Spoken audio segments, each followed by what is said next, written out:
Hello and welcome to another edition of BuzzFeed Unsolved Postmortem, a show where we answer your most pressing questions about the most recent episode of BuzzFeed Unsolved, which was the Mothman. All the questions we're answering today came from you guys via our BuzzFeed Unsolved Facebook page and our BuzzFeed Unsolved Instagram page. Obviously, this is not Shane. Yes, I'm a new and improved Shane. Just kidding. There it is. I agree. Much shorter and much hairier version of Shane. Yeah, and most importantly, no hot dogga.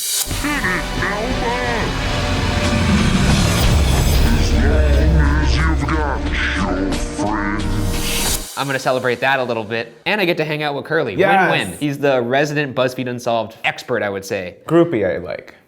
Let's go expert. So before we get into this, every time I have someone in this show that's not Shane, we gotta establish, where do you fall on the Bugara-Shaniac spectrum? What are your beliefs? Ooh, I feel like I'm more towards your side, because I feel like with our upbringings, like there's certain things that we, like especially Latin folk, like we don't do or we do. We have like certain traditions that some people might see as being superstitious, but for us, they're just a part of our life. Exactly. You know, we never put our bags on the floor because we know we might lose money. Yeah. You don't sweep over people's feet, like you don't keep a mirror in front of the front. I mean, you do keep a mirror in front of the door, your front door, but those are things that I was raised with, so whenever I hear you being like, I'm not messing with that demon, I'm like, me either, you know? Take that, Shaniacs. Yeah. Megan Underwood says, as a West Virginia native, I was very excited to see you guys do an episode on Mothman. However, there was no mention of the collapse of the Silver Bridge. It is many people's belief that the Mothman actually died during the collapse. But it kills him though? I don't know if it kills him, because he has been kind of spotted in recent times. Basically, people believe that Mothman is kind of like an angel of death. And in this case, he shows up, and very shortly after, a bridge that collapses without warning kills about 30 people. I personally don't know if I buy that, just because the people who built the bridge kind of looked at it, did a postmortem, and then they realized, yeah, this bridge was kind of destined to fall eventually. It was faulty engineering. I'm not a Shaniac, but I will say that seems more plausible than the Mothman being like, yo, told you so. This next one comes from @EchoMarie Cosplay. She said, my chemistry teacher has a haunted periodic table of elements and a lava lamp. Should I send them your way? Yes, send it to my house. Don't send it here. Unless I'm tripping on what a periodic table is, it's just where all the letters are. Yeah, it's the periodic, it shows all the elements of the world. I had to memorize them. And that's why it's haunted. It's haunting our dreams. It's definitely haunting my dreams. See, but I'd much rather be one of those ghosts that like slam doors, break dishes, like leave things open, turn on the lights. Like I'm not gonna be like, I'm in a little lava lamp. You know, there's no. That's true. I guess there is a little bit of level of nuance to that. You need to think bigger, ghosts. You need to dream much bigger than a lava lamp. Jesus Christ, what are we doing here? This one comes from Facebook, from Susan Case. Here's a suggestion. Shane is the Mothman. That's why he was so enthralled when she was talking about the Mothman who fought the woman who fought the Mothman, and why he's so good at the cry.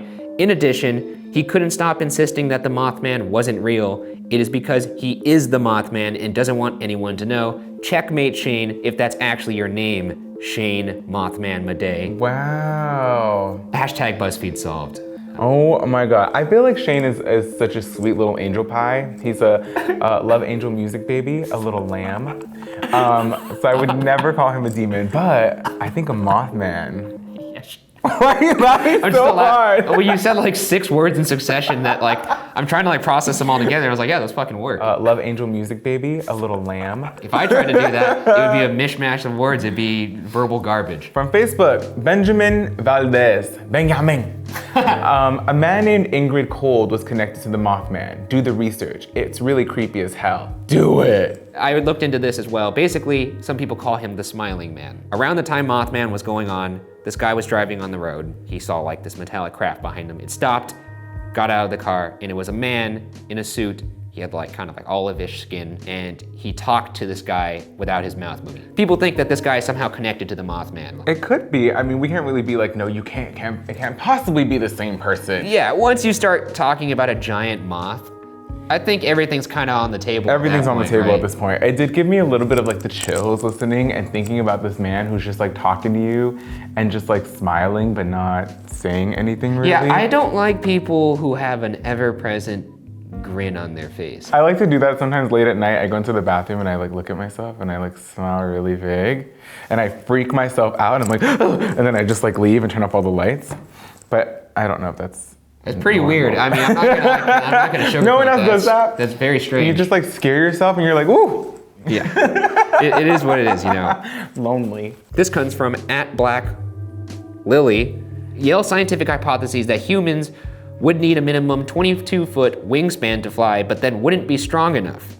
Even assuming the Mothman was incredibly strong, how do you account for its wingspan, reportedly, not being even close to the width needed for a creature of its size? The answer is not demons, #Shaniacs. If this thing can move things with its mind and manipulate people through its mind and cause things to happen, I don't think the wingspan matters that much. Dun, dun, dun, dun. It's from Facebook. Is that Schott? Okay, so we're gonna say Gianna Schott. She said, I think the Mothman is a demon! Lots of exclamation points. First of all, it has glowing eyes just like the Goatman did. Ooh, Mothman and Goatman. Yeah. It also is able to alter people's feelings and emotions just like both Sally and the Goatman. Also, he can fly, and let's be real, demons can definitely fly. Can they though? I'll allow it. I don't know a lot of demons, to be honest. That's true, I only know one. Finally, he hasn't materialized into a human form, and demons can't materialize into any human form other than children. This person is so like matter of fact, like nope, demons cannot do this, but they can do this. I'm sure of It's a Demon. Guess you'll be doing 2 demon episodes this season. Hope it doesn't come at a great cost. Actually, she put an exclamation point at that, so it's like, hope it doesn't come at a great cost. If I had to put my money on something, I would say he's more an interdimensional being.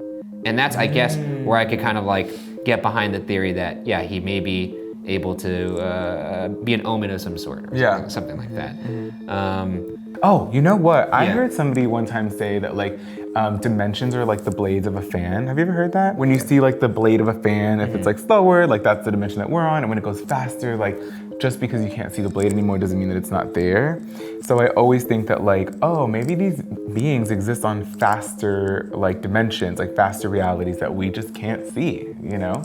But I also don't believe that like, if this thing is coming to like warn us or like be like, there's a bridge that's gonna collapse, like, I don't think it's a demon. The more I think about it, the more I don't buy that he was trying to warn anybody. Unless he wasn't trying to warn us, and this motherfucker was like, I want a front row seat to this shit. Could be in because that collapse is gonna be dope. Yep. This piece of shit was like, with the popcorn, like, can't wait for this to go down. He's loving it. With all due respect, Mothman, if you're watching this, you could go fuck yourself. Mothman, you can call me. I remember those abs in that hairy chest. See this guy's ass, by the way? Oh my God. Moving on to Ethan Walker from Facebook. It was teenagers in the 60s. They were most likely on drugs. And as soon as one of them thinks they see something, it becomes a shared delusion for all of them, even if it's not real. The other claim sightings are after news coverage, and it's because they want to see it. If they see anything human-like with big wings and or with red eyes, they see the pattern and assign the name Mothman to it. If it is real and a Mothman was used in the video, how do they coexist with humans all the time? If it is real, I'd say it's extraterrestrial. My eye just twitched. That was fucking weird. It's the Mothman. Or it has the ability to pop through dimensions to avoid being seen. Overall, I don't believe this one is real. You know what? This could be 4 teens getting high off their ass, taking a little drive, you know, out to the forest, thinking they see something. Go, whoa, bro, I thought we fucking saw that. Yeah, I thought I saw that too. And they're talking about the whole way over to the police station. Somehow they remember the details and they match up. I feel like if you're high though, the last place you go to is the police station though. Not that I've, Kel Marie Williams says, Ryan, I'd just like for you to know that you're supposed to wear orange to not get shot out in the boonies. Not a bright yellow vest with reflectors on it. Lamau, or laughing my ass off. Lamau. I think it's kind of funny that there seems to be some dead set rule, like as if me wearing yellow, a hunter's gonna see me and goes, hey, not wearing orange. Not orange. Just fucking blows me away because That's I'm not wearing orange. Wrong. If they shoot me because I'm wearing yellow, I don't think the vest would have really mattered. Yeah. Did you feel anything while you were out there? I felt fear, but I feel fear everywhere. When that pack of coyotes started howling, holy shit.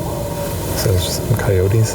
Are you not fucking alarmed right now? I was very afraid. I did not want to be in the mouth of a coyote. Oh no, that's scary. That premiere, I'm like, hell no. And Shane was like, isn't this incredible? Oh no. And I was like, that's when I knew this man truly does not feel fear. No. But you know, I'll go rock climbing or something, but I'm not gonna like laugh in the face of a pack of coyotes because I think, maybe we'll die. Although that would be a fun way to go, I think, like a pack of coyotes.